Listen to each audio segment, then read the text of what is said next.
नमस्कार दोस्तों, मैं मिसाइल टुडे से अंजन दास। आज हम जहां पहुंच चुके हैं, एक कलाकार, उनसे आपको हम मिलवाना चाह रहे हैं। देखिए, कला और आत्मा से ही कला निकलती है। कोई शुरू से कर देता है। तमाम तरह की कलाएं हैं, नृत्य हो गया, संगीत हो गया, गायन हो गया, वादन हो गया, लेखन हो गया, इसी तरह चित्रकला। मैं जिस कलाकार से आपको मिलाने जा रहा हूँ वो है फोक आर्ट में। इनकी बचपन से ही यही प्रतिभा रही है और किसी की जल्दी शुरू हो जाती, कभी लेट होता, मगर ये लेट हुई नहीं है। इनके अंदर कला मौजूद थी। इनके आपके पेंटिंग्स को देख के आप बता सकते हैं कि ये क्या व्यक्त करना चाहती है। बेसिकली इनका जो कला है वो फोक कला है, जिसमें कुमाऊं या पहाड़ की झलक थोड़ी सी मिलती है, या आप निर्णय करेंगे। आइए, मैं सिलसिले में मैं बुलाता हूँ, अभिनंदन करता हूँ श्रीमती ललिता पांडे जी की। ललिता जी, आपका चैनल में बहुत बहुत स्वागत है। धन्यवाद अंजन जी, आपने मुझे ये मौका दिया बोलने का। मुझे बहुत ही हृदय से बहुत प्रसन्नता हो रही है। नहीं, मौका मैंने नहीं दिया, मौका आपने दिया। आपकी इतनी अच्छी सोच, ये जो पेंटिंग्स आपने लगाई है, इन पेंटिंगों में आपकी जो फाइन आर्ट, बेसिकली तो ये फोक आर्ट है, बट फाइन आर्ट से मिक्सिंग किया हुआ जो पहाड़ी एप्पल होता है, जिसको बंगला में अल्पना और कर्नाटक में कुछ कहते हैं, उसकी एक आपने विधा को जो है जागृत किया है और बड़ी खूबसूरत से आपने बनाया है। आप थोड़ा बता सकती हैं कि आपकी ये जो भावना है, ये जो कला है, ये कब से आपने शुरू किया? ऐसा अंजन जी, पहले से भी बचपन से ही हम लोग जो है हर मौके पे कुमाऊनी एपन आर्ट वगैरह बनाते थे और एक अंदर से मेरे को आर्ट से बहुत लगाव था, किंतु समय के अभाव में और अपनी जिम्मेदारियों में आर्ट पीछे छूटता चला गया। किंतु जब कोविड में हम लोग वर्क फ्रॉम होम में घर बैठ गए थे तो मेरे पास समय पर्याप्त मात्रा में था। मेरे पति ने मुझे बहुत प्रोत्साहित किया कि इस समय तुम समय का इस्तेमाल करो और जो तुम कला अभी तक नहीं बना पा रही थी बनाओ। उस समय संसाधन बहुत कम थे, सारी दुकानें बंद थी। जो घर में थोड़ा बहुत सामान था, पेन से कैलेंडरों के पीछे, शादी के पुराने कार्डों में मैंने बनाना शुरू किया था। फिर धीरे धीरे कोविड का समय ख़त्म हुआ और सब सामान मिलने लगा। फिर मेरे को इसमें इतना, तब तक अब मेरी अभिरुचि जागृत हो चुकी थी कि बस मैंने अपना शाम का पूरा एक समय में, मेरी कोशिश ये रहती है कि हर दिन एक नई कला बनाऊँ। ये तो आपके पेंटिंग में मुझे दिखाई दे रही है। आइए चलते हैं, आपकी थोड़ी पेंटिंग के विषय में आपसे पूछते हैं। आइए, ये देखिए कितनी खूबसूरत पहली पेंटिंग है।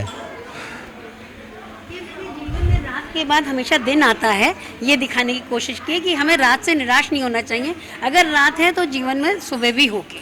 क्या बात है, बहुत अच्छा आपने शेड्स और कलर जो इस पे लगाए हैं, बड़ा खूबसूरत। दूसरा, ये आपने कुछ, मयूर हमारे यहाँ बहुत अच्छे माने जाते हैं और मत्स्य मीन, हाँ, राष्ट्रीय पक्षी भी है और मत्स्य को बहुत शुभ मानते हैं कि शुभ घड़ी। तो मत्स्य और मयूर का मैंने ये सम्मिश्रण किया है, मत्स्य मयूर। बहुत सुंदर। ये हमारे सत्यनारायण जी की कथा हमारे पूर्णमासी को करते ही हैं। जी, हमारे सनातन धर्म में ये सत्यनारायण की कथा तो होती है। तो उसमें, और स्वान हमारे यहाँ जो है बहुत शुभ माने जाते हैं। तो मैंने वही केले का पेड़, सत्यनारायण की पूजा और नीचे से उनको स्वान से अपनी कवर किया है। ये अभी बड़े मंगल चल रहे हैं और उसी में मैं एक दिन, मैंने दिमाग में आया, बाल समय रवि भक्ष लियो तब तीनों लोक भयो अंधियारो। तो अंधेरे को, हमें ब्लैक को जरा हम कला में कम पसंद करते हैं, काला रंग, तो काले को मैं जो है डार्क ब्लू से जो है प्रदर्शित करती हूँ।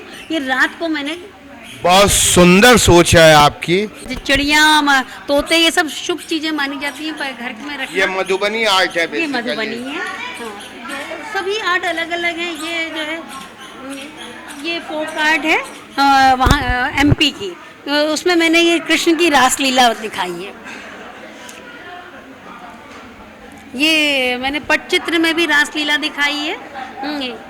मछली, ये एपन में मैंने सूर्य चंद्र बनाए हैं और ये वर्ली में जो है पूरे जो है दशावतार दिए हैं। विष्णु जी के 10 अवतार को मैंने इसमें डिपिक्ट किया है, उनके बारे में। बहुत सुंदर सोच है आपकी। अच्छा, ये ख्याल आपके अंदर आता कैसे है? जैसे आप रात को लेटती हैं या मेरा एकादशी का व्रत है तो मेरे दिमाग में विष्णु जी चलेंगे, तो मैं अगले दिन विष्णु की ही कोई, उस दिन विष्णु की ही कोई कलाकृति बनाने की कोशिश करती हूँ। मंगल है तो मेरे दिमाग में है कि बजरंग बली से मिलता जुलता कुछ बनाया जाए। अगर सोमवार है तो शंकर जी मेरे दिमाग में आते हैं। इस तरह से कुछ तो इससे रिलेटेड, कुछ सामाजिक चीज़ों से, जैसे अगर बरगदाही मावस का व्रत है तो मैं कुछ फीमेल की चीज़ें इस तरह की ले लेती हूँ। तो ये कुछ, और कभी कभी कुछ ऐसे इश्यूज होते हैं जो मुझे अंदर तक झकझोरते हैं तो उसको मैं बनाती हूँ।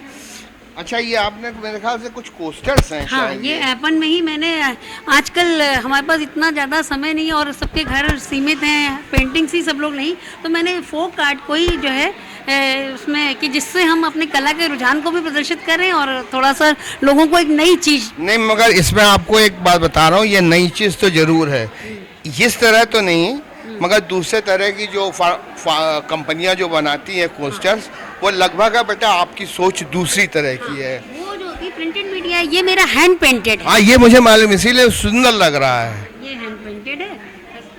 और ये जो आपने बनाया हुआ है, ये तो आपने दशा बता दिया, ये हाथियों हाथी को भी शुभ मानते हैं, तो वही सब चीजें हैं। ये देखिए, ये हमारे यहाँ जो लक्ष्मी नारायण चौकी, ये बड़ी एकादशी के दिन हमारे यहाँ जो है इसकी पूजा करते हैं, लक्ष्मी को बुलाते हैं घर में और दरिद्र को भगाते हैं। तो वो गन्ना और वो उसके सारे मैंने प्रतिरूप उसमें लिए हैं। तुलसी जी का पौधे की पूजा करते हैं, तुलसी जी को नीचे रखा है, लक्ष्मी चरण बनाए हैं घर में आते हुए। ये कुमाऊं संस्कृति तो बंगालियों से काफ़ी मिलती जुलती है, बंगाली लोग भी इसी तरह ही बनाते हैं, पूजा करते हैं। बहुत सुंदर आपकी ये कला लगी एप्पल की तरह रहा है, मगर आदमी इसको गहराई से अगर नज़र रखता है, दर्शकों देखिए, अगर नज़र रखेगा तो ललिता जी के क्वालिटी को वो समझ पाएगा। क्यों, मैंने सही बोला ना जी? अरे ये आपके, आइए, ये कुछ आपने शायद लिफाफे, बुक मार्क्स भी मैंने अच्छा, ओपन आर्ट और ये वर्ली आर्ट, इन सब में बुक मार्क्स बनाए हैं। ये बच्चे बहुत पसंद करते हैं, स्कूल कॉलेज के बच्चे बुक्स के अंदर रखने के लिए, तो इसलिए मैं जो है, और इसमें ट्रेडिशनल आर्ट को ही मैंने ज़्यादातर लिया है। बाकी ये शायद आपने ये माँ काली, हमारे यहाँ हाट कालिका का बहुत बड़ा मंदिर है पहाड़ में, जिसकी बहुत मान्यता है। तो जब मैं वहाँ गई, मुझे माँ की प्रतिमा को देख के आया कि मुझे ये बनानी चाहिए, तो मैंने इसमें देखिए पहाड़ के ही जो कलर्स होते हैं, बहुत चटक रंग वो इस्तेमाल किए, ग्रीन, ब्लू, रेड, क्योंकि पहाड़ में हल्के रंग नहीं इस्तेमाल किए जाते जी, क्योंकि पत्थरों पे बनते हैं वो, तो उसमें चटक रंग ही आएगा। अच्छा, बीच में ये आपने ये सरस्वती जी की बसंत पंचमी में बताती हूँ ना, जैसे कोई समय आता है, उस समय को करते हुए मैं एक पेंटिंग बनाती हूँ। बहुत सुंदर। अच्छा, इसमें आपने माँ दुर्गा की मुझे तो एक झलक और शंकर जी का त्रिशूल दिखाई दे रहा है। बिल्कुल सही, आपको देखें, ये मैंने जो है इसमें मातृशक्ति और पितृशक्ति दोनों को ही लिया है। लाल रंग मातृशक्ति का है और येलो कलर जो है, नहीं सॉरी, येलो कलर मातृशक्ति का है और लाल रंग जो है वो पितृशक्ति का है, और त्रिशूल जो है वो दोनों को कवर करता है। अच्छा, उसके बाद आपने पैर भी बना रखे, ये एप्पल में लक्ष्मी के चरण, ये हमारे यहाँ बहुत ही जरूरी होते हैं बनने। ये सब जगह चलते हैं, सब जगह, सब जातियों में चलते हैं, हमारे सनातन धर्म में चलता है। धर्म में लक्ष्मी के चरण तो बहुत ही। और ये मयूर देखिए जरा, इसको दिखाइए मयूर, और ये दो फोटोग्राफ, ये लैंडस्केप जो इन्होंने बनाया हुआ है, इसके बारे में थोड़ा सा बताइए। मैं पहाड़ से जुड़ी हूँ, पहाड़ जाती हूँ, पहाड़ के छोटे छोटे घर, पहाड़ का रंग बिरंगा, वो मुझे बहुत अच्छा लगता है। तो कभी कभी जब इस तरह के ट्रेडिशनल आर्ट से मन भर जाता है, तो थोड़ा चेंज के लिए लैंडस्केप में पहाड़ के कुछ दृश्य भरने की कोशिश करती हूँ। बहुत सुंदर, बहुत सुंदर। आइए आगे चलते हैं, थोड़ा इसको, ये जो है आपने सारे सिंबल्स तो आपने देखे, शंकर जी का ही पूरे सारे सिंबल्स लेकर के, उनके चंद्रमा, उनका डमरू, त्रिशूल, सांप, उनका वृषभ, उनका जो है तीसरा नेत्र, बेलपत्र, सभी लेने की कोशिश की है। ये तो पक्षियां हैं जो जैसे ये वो बैठती गोंड है। आर्ट है, इसमें हम, कौन सा आर्ट है? गोंड आर्ट, ये एमपी की ये ट्राइबल लोगों की आर्ट है, गोंड आर्ट। इसमें सब इमेजिनेशन है, ये कोई फैक्चुअल आर्ट नहीं होती, इसमें हम चटक रंगों से इसको दिखाते हैं। ये वर्ली में राम दरबार है। वाह, बहुत अच्छे। ये मैंने गणपति बनाए हैं गोंड आर्ट में ही, और इनकी आँख में मैंने मछली बनाई है। मैं जितने भी शुभंकर से उनको लेने की कोशिश करती हूँ। गणेश जी की सवारी चूहे को भी दिखाया है। और इन्वायरमेंट प्रेमी हूँ, इन्वायरमेंट का बहुत ध्यान रखती हूँ, तो इसलिए उनके ऊपर वृक्ष में पक्षी दिखाना मेरे आपके लिए बहुत जरूरी है। मैं आपको सलूट करता हूं आपके सोच को देख के। राम दरबार, जरा मैं अपने कैमरामैन आर्यन से कहूँगा जरा राम दरबार और इसकी फ़ोटो पब्लिक को जरा अच्छी तरह दिखाइए। आइए ललिता जी, थोड़ा इस पिक्चर को। ये हमारे कुमाऊं का बहुत स्पेशल वो है, इसको हम लोग जो है दुल्हन चौकी कहते हैं। हमारे यहाँ शुभ काम होता है तो पहले चौकियाँ बनाई जाती हैं। जैसे ये नामकरण चौकी है, जब बच्चे का नामकरण करते हैं तो नामकरण की चौकी। ये जब घर में शादी ब्याह कोई भी शुभ कार्य होता है तो इसको जो है हम जमीन में चौकी से प्रदर्शित करते हैं।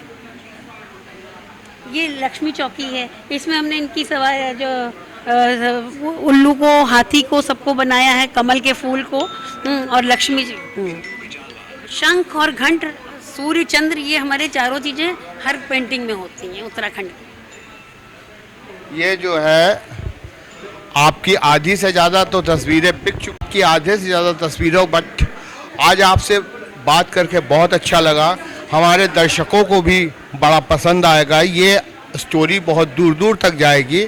आपके सोच को मैं सलूट करता हूँ और ऊपर वाले से दुआ करता हूँ कि आप इसी तरह सोचिए समाज के प्रति, और जो बना रही हैं आप निरंतर इस काम को करते रहिए। मैं बड़ा प्रभावित हुआ, शायद मेरे दर्शक भी आपसे बहुत ज़्यादा प्रभावित होंगे। और अंत में आपके शुभ कामना करते हुए मैं अंजन दास मिसाइल टुडे से आपको प्रणाम करता हूँ। बार बार चाहूँगी कि जब भी मेरी कोई प्रदर्शनी लगे आप उसको कवर। जी जी बिल्कुल बिल्कुल, धन्यवाद।